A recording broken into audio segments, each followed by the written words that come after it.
So hi, I'm Ines, and it actually took me quite a long time to finally give in and give a try to the comedy show that I'll be talking about in this video, Our Flag Means Death.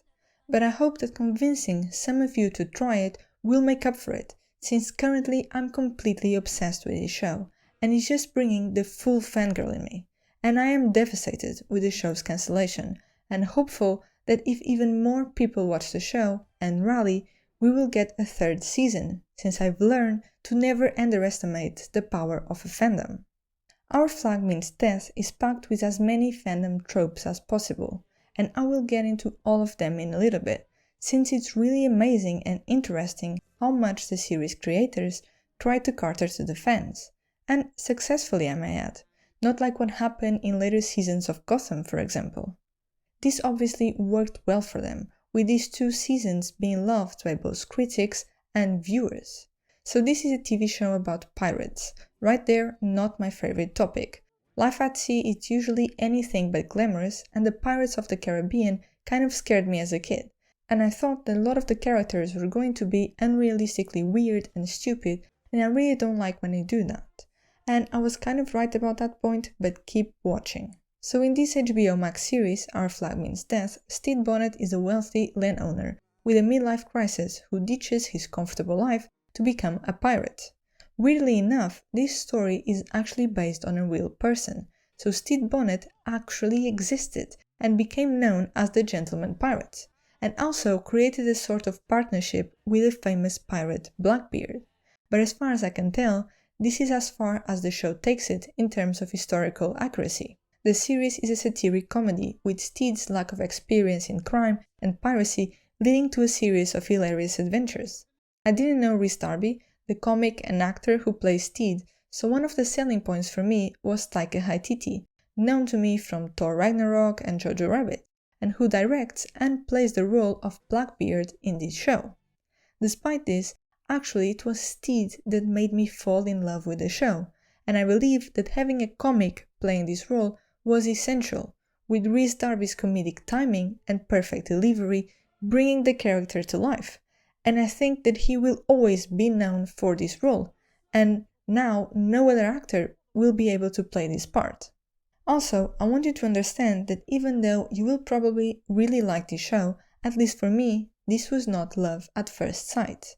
I actually stopped watching about 1/3 into the first season and then came back after a few weeks to see the rest of the episodes in just 2 days. As I said, it was Taika who made me start watching, but it was actually the character of Stede that made me fall in love with the show, and love is the key word here.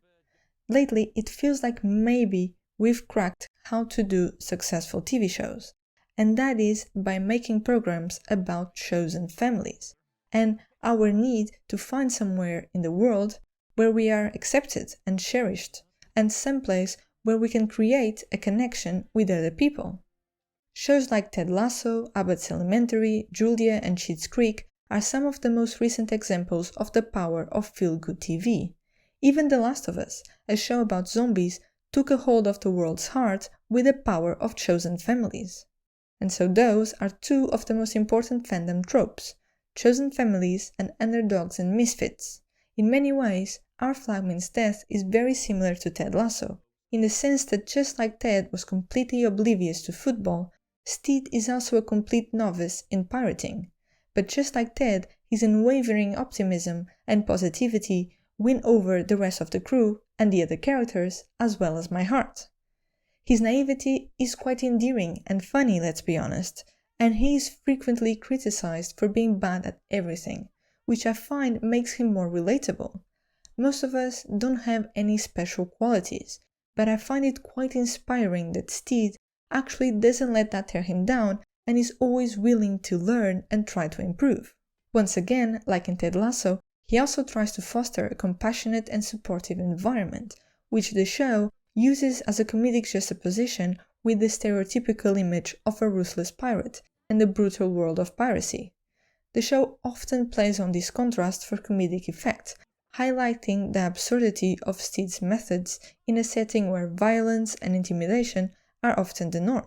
For instance, Stede's encouragement for his crew to express their feelings through creative activities is met with confusion and mockery from the crew, and almost leads to a mutiny. This comedic approach serves both to entertain and amuse us and to underline Stede's unique and refreshing perspective on leadership. This is one of the ways that the show tries to break the historical differences between our times, by having Stede try to implement leadership approaches that are common nowadays. The other way is by using anachronistic dialogue, which is a big term to explain a technique that many historical shows are doing now, like The Great and Bridgerton for example, where the characters speak in a way that is more modern and relatable to contemporary audiences despite being set in historical periods. By speaking in a way that is more familiar to us, as well as for example the use of slang, the characters become more relatable and easier to connect with. Personally, this is something that I didn't really like at the beginning, since I like my shows to be historically accurate, but since watching The Great, I have understood that there is a certain type of TV show where this really works, especially the comedies, since it can also be quite humorous. So, as long as the dramas stick to the traditional dialogue, I'm good. The next trope, which thankfully is getting more and more common even in comedies, is character complexity or depth, and from here on I will get a little bit more into spoilers. In the first few episodes, Stede was the only good thing about the show for me. As I expected, most of the other characters were just really weird and dumb, and I was having a hard time connecting with them. But then I had a glimpse of hope with episode 4, Discomforts in a Married State, which elevates Stede even more by showcasing what a complex character he is, and the reasons behind his insecurities, and the reasons that led to him choosing a life of piracy over his family, and his guilt over his actions. It doesn't show him as a perfect person, but as a realistic and flawed character. Once again, Ted Lasso also does this quite well and was quite groundbreaking at the time.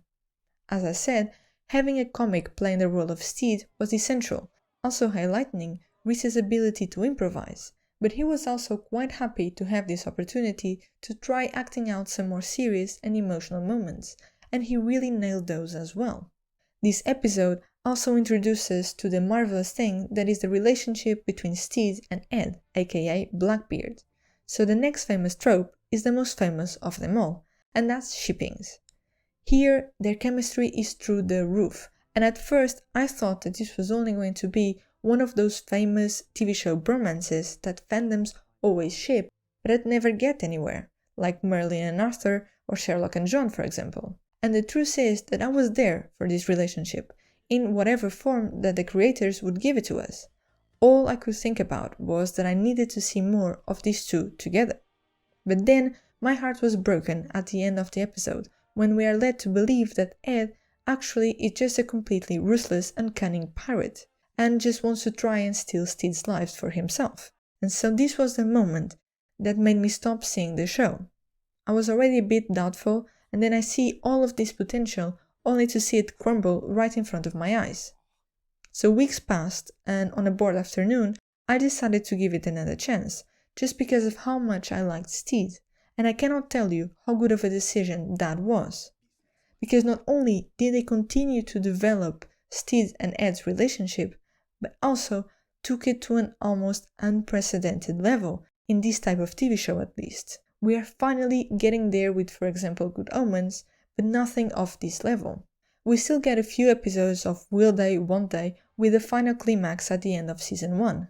In a lot of TV shows, it's very common to do this where we have these two characters with this unbelievable chemistry, and then the writers keep separating the two because the show would be over without that romantic tension, like for example what happened in Lucifer. But happily, we still got a few moments of Stede and Ed trying to make it work as a couple, and I was really looking forward to seeing more of this next season, since it's usually harder to make the couples work when they are actually together. In the second season, I feel like the creators doubled down on the found family theme, and it was so heartwarming to see all the characters come together and many romantic relationships begin to develop. Many of the characters that I didn't really like have really grown on me. They are still weird, but they are our lovable idiots, and are an important part of the show and of the group, like for example the Swedes and Buttons. Lucius is also a great character, but in that case I feel like he was a well-constructed character from the start. One of the characters that I don't love as much is Blackbeard, mostly because sometimes the character and the relationship with Stede is so good that I feel a bit disappointed in comparison sometimes. Initially, he was making a lot of sense. He was a legend of a pirate, and the persona of Blackbeard was actually based on many hearsay stories, and this idea that people had of him was not actually the real him. The real him is Ed, who we start to see a little bit with Stede. His backstory of having killed his father and that actually being the only person that he had personally killed was really interesting, and again, it worked quite well with this idea that Ed doesn't want to have a life of piracy, even though he's an incredible, intelligent and cunning pirate. This concept also helps fomenting his relationship with Stede, as two people from different worlds that want the life the other one has.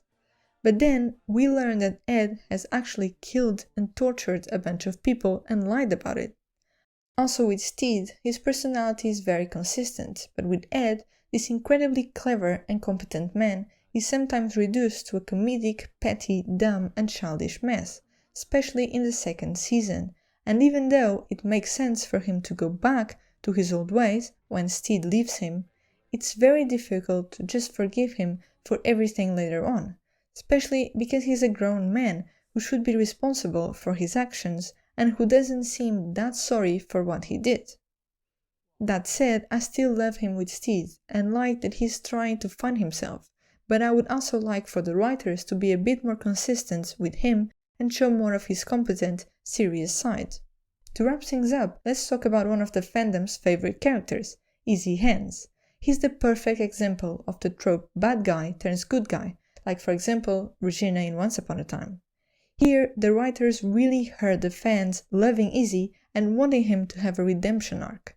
And unlike with Ed, they nailed it here.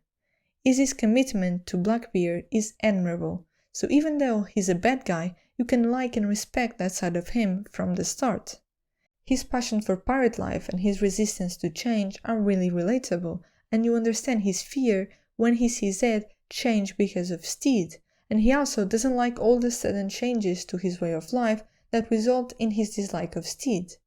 But despite everything, he never turns his back on Blackbeard. Also, I really felt for him when he's tortured by Ed, the same man that he is loyal to, and still stand by his side, and then, when he admits he was wrong to Stede and Ed, and that Ed is better with Stede in his life, is a great moment and shows a realistic and progressive change to the character. To finish off, some similar recommendations in case you've already seen Our Flag Means Death. I think The Great, a fictionalized account of the rise of Catherine the Great, shares the same irreverent tone and is also willing to subvert traditional historical narratives. Also, another show is Good Omens, as you will probably find yourself drawn to the unexpected and endearing relationship between Aziraphale and Crowley, just as you probably were by Stede and Blackbeard's unlikely bond. Lastly, I've already mentioned this show a lot, but if you are a fan of feel-good TV and found families, then make sure that you give Ted Lasso a shot. Thank you so much for watching. Can't wait to hear what you think of the show, and please don't let the show's cancellation put you off giving it a try, as I am confident of the power of fandoms and hopeful that this won't be the last time we hear from our favorite pirates. Also, what have you been watching lately? I'm always searching for my next obsession. So this is a new channel, so if you like this video, please consider subscribing. I have a long list of videos that I want to make and I cannot wait to share them with you.